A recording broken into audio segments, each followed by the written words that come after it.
사무엘상 4장. 사무엘은 하나님께 받은 말씀을 이스라엘 백성에게 전해 주었고, 백성들은 사무엘이 하는 말에 귀를 기울였다. 그 무렵 블레셋 사람들이 이스라엘에 쳐들어왔다. 이스라엘 사람들은 블레셋 사람들과 싸우러 나가서 에베네셀에 진을 쳤다. 블레셋 사람들은 아벡에 진을 치고 있었다. 블레셋 사람들이 전열을 지어 공격해 오자 이스라엘 사람들도 이에 맞섬으로써 치열한 전투가 벌어졌다.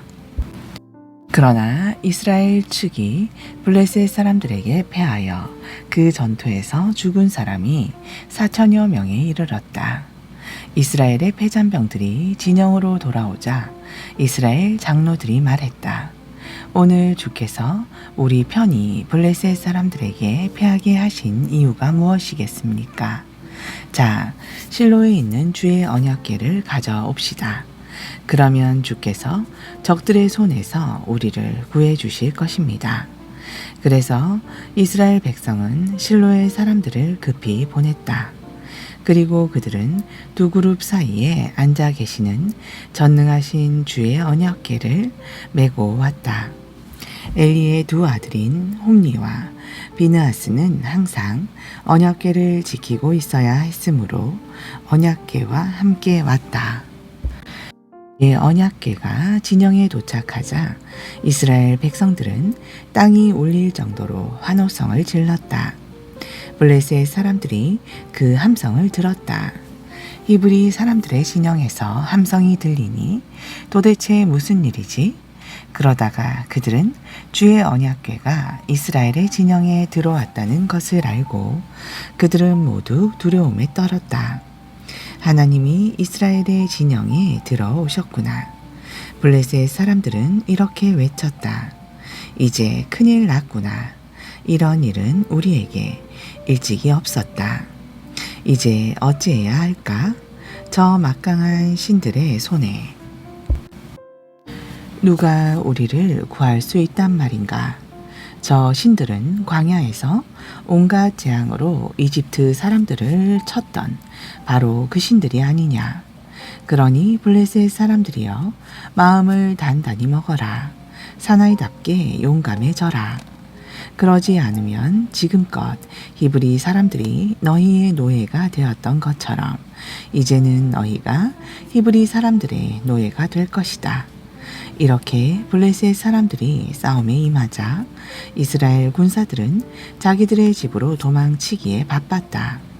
이 싸움으로 이스라엘은 3만의 병사를 잃었다. 하나님의 궤를 빼앗겼고 엘리의 두 아들 홈니와 비느하스는 목숨을 잃었다. 그날 전쟁터에 나갔던 베냐민 지파 한 사람이 전쟁터에서 도망쳐서 실로에 왔다. 그의 옷은 다 찢어져 있었고 머리는 먼지 투성이였다.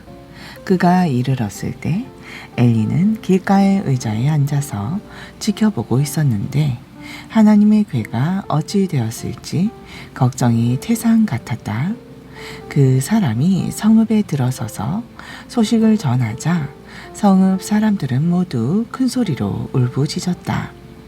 그 울부짖는 소리를 듣고서 엘리가 물었다. 저게 웬 아우성이냐? 그 사람이 급히 엘리에게로 뛰어가서 전쟁터의 소식을 알렸다. 당시 엘리의 나이는 98세로 눈이 어두워져서 거의 앞을 보지 못했다. 그 사람이 엘리에게 말했다. 저는 지금 전쟁터에서 오는 길입니다. 가까스로 도망쳐 나왔습니다. 엘리가 물었다. 젊은이, 어찌된 일인지 어서 말해보오. 그러자 그 사람이 소식을 전했다. 이스라엘이 블레셋에게 졌습니다. 이스라엘 군인들이 많이 죽었습니다. 제사장님의 두 아들 홈니와 비느하스도 전사했습니다. 하나님의 궤도 빼앗기고 말았습니다.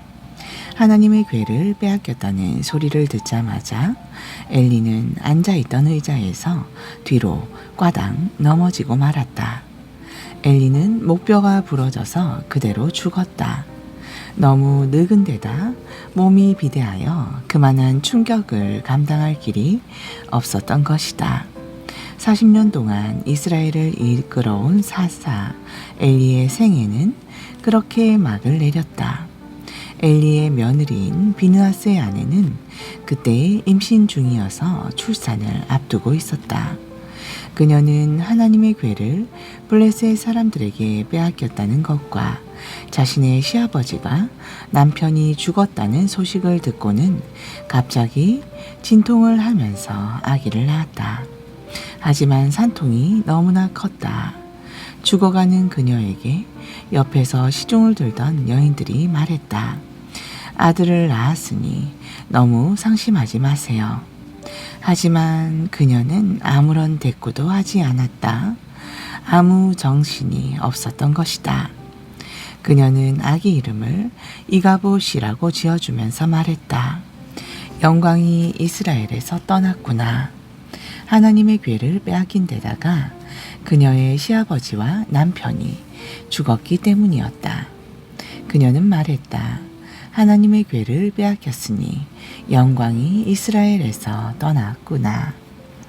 5장. 블레셋 사람들은 하나님의 궤를 빼앗은 후 그것을 에베네셀에서 아스돗으로 가지고 갔다. 그들은 하나님의 궤를 다곤 신전 안으로 가지고 가서 다곤 신상 옆에 세워 놓았다. 다음 날 아침 아스돗 사람들이 신전에 들어가 보니 다곤 신상이 하나님의 궤 앞에 얼굴을 땅에 댄 채 거꾸러져 있었다. 그들은 즉시 다곤 신상을 제자리에 다시 세워 놓았다.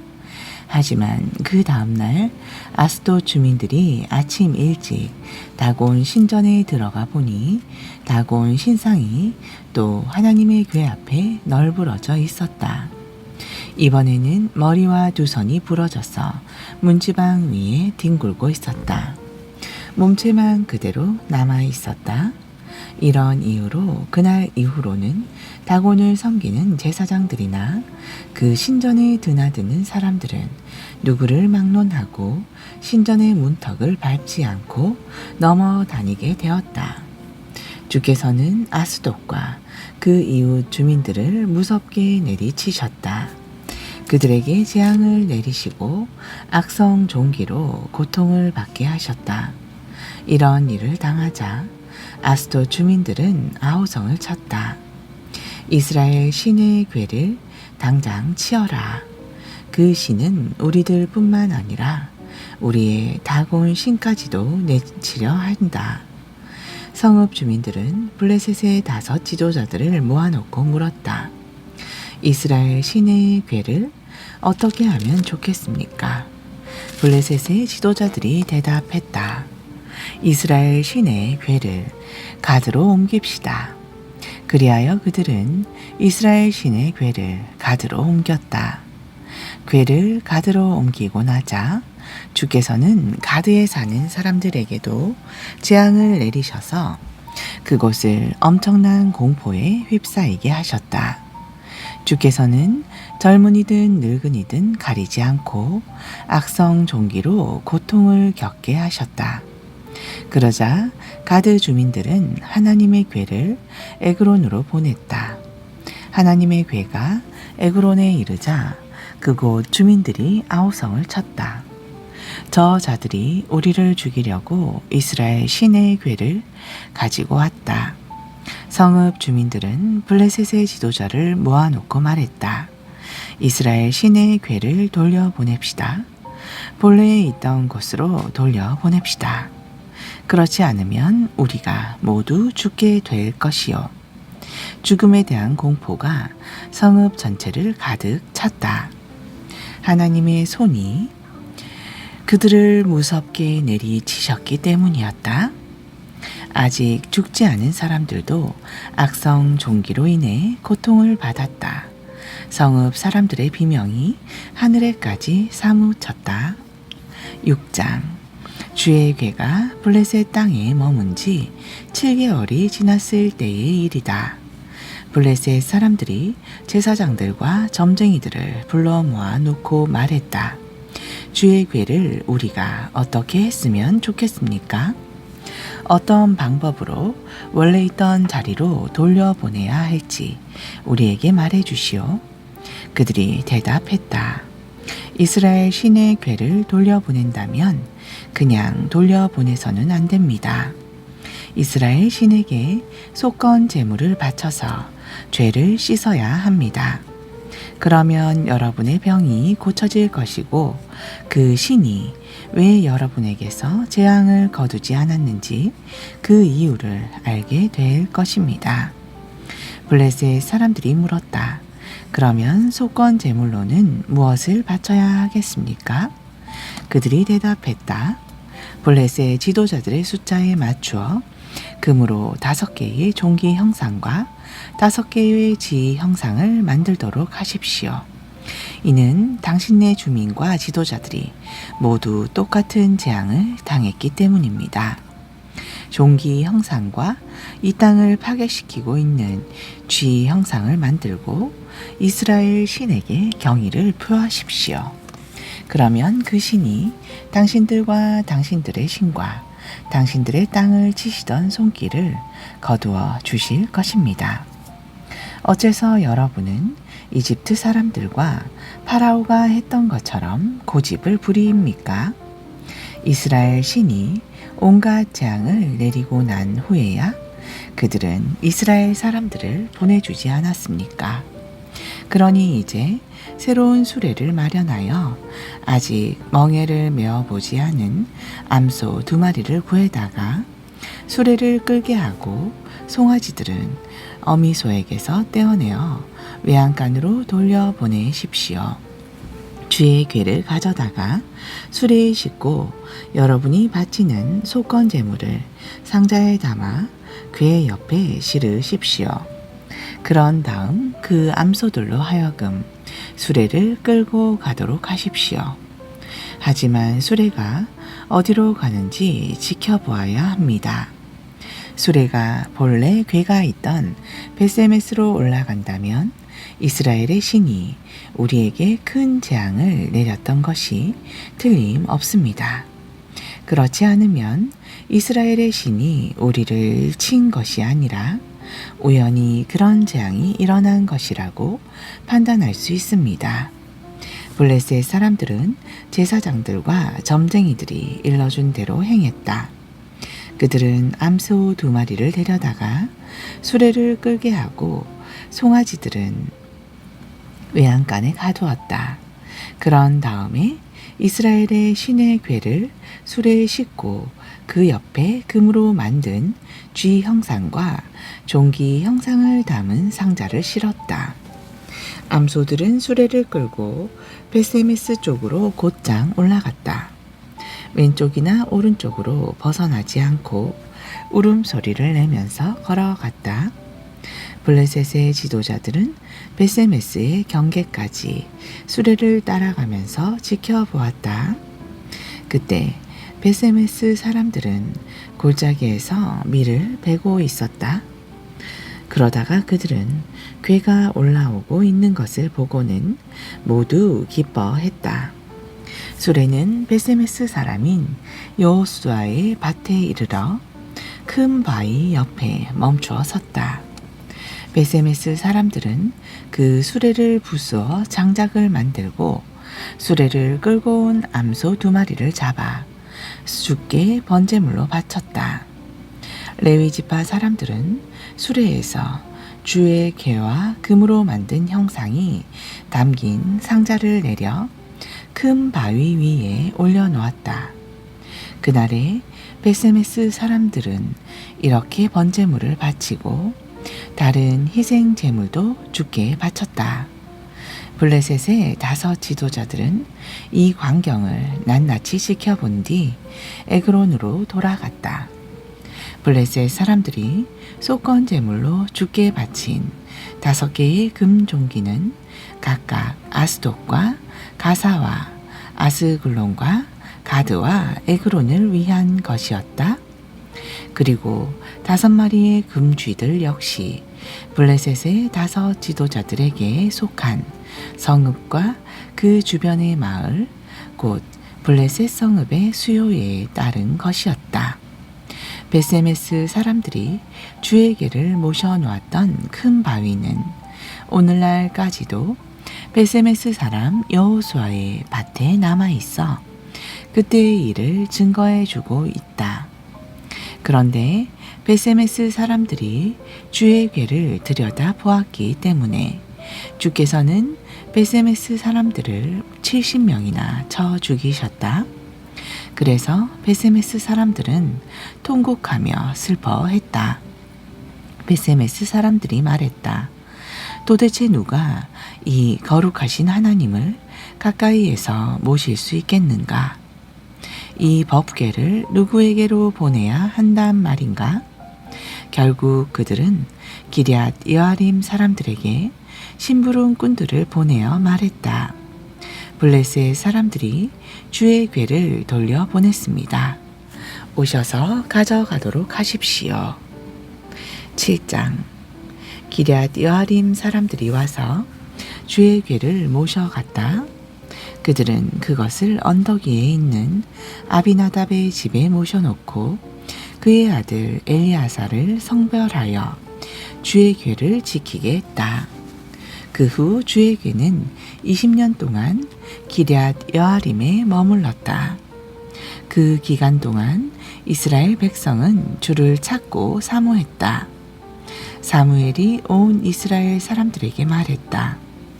여러분이 진심으로 주께로 돌아올 작정이라면 이방 신들과 아스타롯 신상을 없애버리고 오직 주만 섬기도록 하시오. 그러면 주께서 여러분을 블레셋 사람들의 손아귀에서 구해주실 것입니다. 이스라엘 백성은 바알과 아스타롯 신상들을 치워버리고 주만 섬겼다. 그러자 사무엘이 말했다. 이스라엘 사람들은 모두 미스바에 모이게 하시오. 그러면 주께서 다시 여러분을 도와주시도록 제가 기도를 드리겠습니다. 이스라엘 백성들이 모두 미스바에 모였을 때 그들은 물을 길어다가 주 앞에 부었다. 그날은 아무것도 먹지 않고 자신들의 죄를 고백했다. 우리가 주님을 거슬러 죄를 지었습니다. 사무엘은 그곳 미스바에서 백성들을 이끌어 나갔다. 블레셋 사람들은 이스라엘 백성이 미스바에 모였다는 소문을 듣고 이스라엘을 치려고 올라왔다. 이 소식을 듣고 이스라엘 사람들은 두려움에 사로잡혔다. 그들은 사무엘에게 말했다.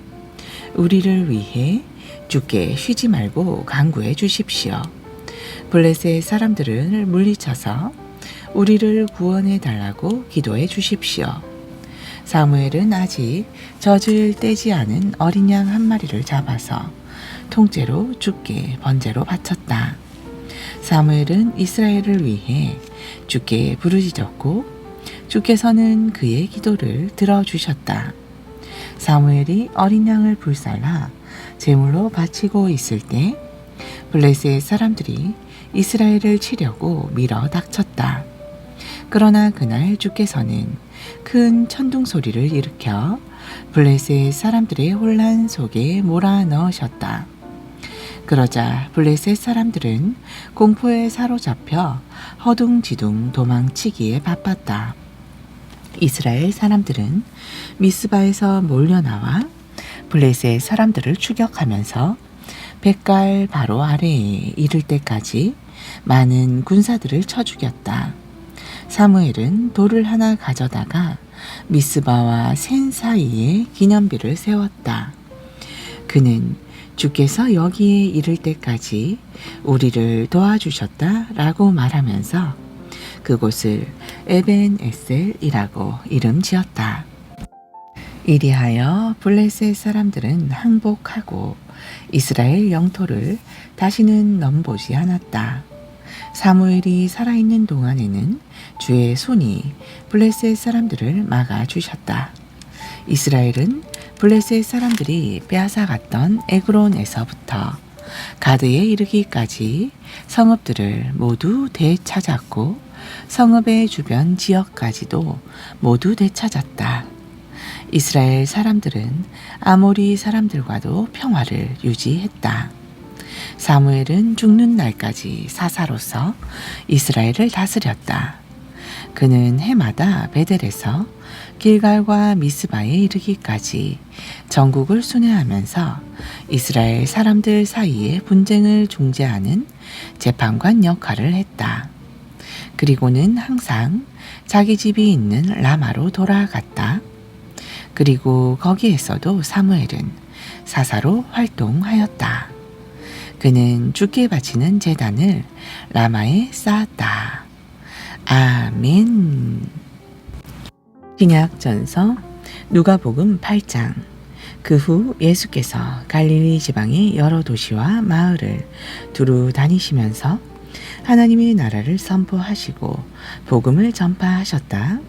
12 제자도 예수와 늘 동행했다. 또 악령과 각종 질병으로부터 고침받은 몇몇 여인들도 함께 했는데 곧 7 귀신이 떨어져 나간 막달라 마리아, 헤롯 궁정의 살림살이를 맡은 청지기 구사의 아내 요한나, 그 밖에도 수산나를 비롯한 여러 여자들이 있었다. 그들은 자기들의 돈을 써가며 예수와 제자들을 따라다니며 섬기고 있었다. 동네에서 많은 사람들이 모여들자 예수께서 비유를 들어 말씀하셨다. 한 농부가 밭에 나가 씨를 뿌렸습니다. 어떤 씨들은 길바닥에 떨어져 사람들의 발에 밟히기도 하고 새들에게 쪼아 먹히기도 했습니다. 어떤 씨들은 흙이 얕은 돌밭에 떨어져 싹은 돋아났지만 물기가 없어 말라 버렸습니다. 또 어떤 씨들은 가시덤불 속에 떨어졌는데 가시나무들도 함께 자라 곧 그 숨을 막아 버렸습니다. 그러나 어떤 씨들은 좋은 땅에 떨어져서 잘 자라나 100배의 열매를 맺었습니다. 이 비유를 들려주고 나서 예수께서 사람들에게 말씀하셨다. 들을 귀가 있는 사람은 알아들으십시오. 제자들이 이 비유의 뜻을 묻자 예수께서 말씀하셨다. 하나님께서 너희에게는 하나님 나라의 비밀을 알게 해주셨지만 다른 사람들에게는 허락하지 않으셨다. 그래서 다른 사람들에게는 이처럼 비유로 말함으로써 저들이 보아도 보지 못하고 들어도 알아듣지 못하게 하려는 것이다. 이 비유의 뜻은 이러하다. 여기서 씨는 하나님의 말씀이다. 씨가 길바닥에 떨어졌다는 것은 말씀을 듣기는 하지만 마귀가 와서 말씀을 빼앗아가기 때문에 믿지 못하여 구원을 받지 못하는 사람들을 두고 하는 말이다. 또 씨가 돌밭에 떨어졌다는 것은 처음에는 말씀을 기쁘게 듣지만 믿음이 뿌리를 받고 자라지 못하여 잠시 동안 믿기는 해도 시험을 받으면 곧 떨어져 나가는 사람들을 두고 하는 말이다. 또 씨가 가시덤불 속에 떨어졌다는 것은 말씀을 듣기는 하지만 살아가면서 생활에 대한 걱정에 빠지고 재물과 세상 쾌락에 사로잡혀 열매를 제대로 맺지 못하는 사람들을 두고 하는 말이다. 끝으로 씨가 좋은 땅에 떨어졌다는 것은 착하고 선한 마음으로 말씀을 듣고서 이 말씀을 굳게 간직하여 마침내 인내로 열매를 맺는 사람을 두고 하는 말이다. 등불을 켜서 그 등불을 항아리 속에 감추어 두거나 침대 밑에 두는 사람은 아무도 없다. 누구든지 그 등불을 등잔대 위에 올려놓아서 들어오는 사람마다 그 빛을 볼 수 있게 한다. 숨긴 것들은 드러나기 마련이고 감추어진 것들은 세상에 알려지기 마련이다. 그러므로 너희는 내 말을 마음에 새겨 들어라. 누구든지 가진 사람은 더 받게 될 것이고 가지지 못한 사람은 가졌다고 생각하고 있는 것마저도 빼앗길 것이다. 예수의 어머니와 동생들이 예수를 만나러 왔다. 하지만 모여든 군중 때문에 그들은 예수께 가까이 갈 수가 없었다. 어떤 사람이 예수께 전했다. 선생님, 선생님의 어머니와 형제들이 선생님을 만나려고 밖에서 기다리고 있습니다. 그러자 예수께서 말씀하셨다. 내 어머니와 내 형제들은 하나님의 말씀을 듣고 실천하는 바로 이 사람들이요. 어느 날 예수께서 제자들과 함께 배에 올라 말씀하셨다. 자, 호수 건너편으로 가자. 갈릴리 호수를 건너는 동안 예수께서 잠이 드셨다. 그런데 갑자기 바람이 일기 시작하더니 이내 폭풍으로 변했다. 배에 물이 차오르기 시작하여 상황이 매우 위태롭게 되자 제자들이 예수를 흔들어 깨우며 다급하게 외쳤다. 선생님, 선생님, 배가 곧 가라앉아 우리가 죽게 생겼습니다. 예수께서 자리에 일어나시더니 세찬 바람과 성난 파도를 꾸짖으며 명령하셨다. 잠잠하라. 그러자 바람이 그치고 파도가 가라앉더니 즉시 고요해졌다. 그런 뒤 예수께서 제자들에게 말씀하셨다. 너희는 왜 그렇게 믿음이 없느냐? 제자들은 두려움과 놀라움으로 가득 차서 서로 수군거렸다. 도대체 이분은 누구시기에 성난 바람과 바닷물조차도 순순히 복종하는가? 예수 일행이 갈릴리 호수를 건너 호수 맞은편에 있는 거라사 지방에 닿았다. 예수께서 배에서 내리실 때 그곳에 사는 귀신 들린 사람과 마주쳤다. 이 사람은 오랫동안 귀신에게 사로잡혀 옷도 입지 않고 집도 없이 무덤 사이에서 살고 있었다. 그는 예수를 보자 비명을 지르며 예수 앞에 엎드리더니 크게 외쳤다. 아, 지극히 높으신 하나님의 아들 예수여, 저를 어떻게 하시렵니까? 제발 저를 괴롭히지 말아 주십시오. 그것은 예수께서 이미 악한 귀신더러 그 사람에게서 나오라고 명령하셨기 때문이었다. 사람들이 쇠사슬과 쇠고랑으로 그를 단단히 묶어 놓아도 그 사람은 수시로 귀신에게 강하게 사로잡혔기 때문에 그것을 모두 끊어버리고 광야로 뛰쳐나가곤 했다. 예수께서 그에게 물었다. 내 이름이 무엇이냐? 그러자 그 사람 속에 있는 귀신들이 대답했다. 군대입니다. 마치 군대처럼 수많은 귀신들이 그 사람에게 달라붙어 있었기 때문이었다. 귀신들은 지금 당장은 자기들을 지옥으로 보내지 말아달라고 예수께 계속 빌었다. 마침 그곳과 가까운 산기슭에 노아 기르는 돼지떼가 있었다. 귀신들이 그 돼지떼를 보고 자기들은 그 돼지 속으로 들어가게 해달라고 간청했다. 예수께서 허락하시자 귀신들은 그 사람들에게서 우르르 몰려나와 돼지들 속으로 들어갔다. 그러자 돼지들이 갑자기 비탈길로 내리달리더니 몽땅 호수에 빠져 죽고 말았다. 이 광경을 보고 돼지치던 사람들이 가까운 읍내와 마을을 다니면서 그 사실을 알리고 다녔다. 마을 사람들은 무슨 일이 일어났는지 보러 나왔다가 귀신 들렸던 그 사람이 옷을 입고 멀쩡하게 예수의 발 앞에 조용히 앉아 있는 것을 보고는 모두 크게 겁에 질렸다.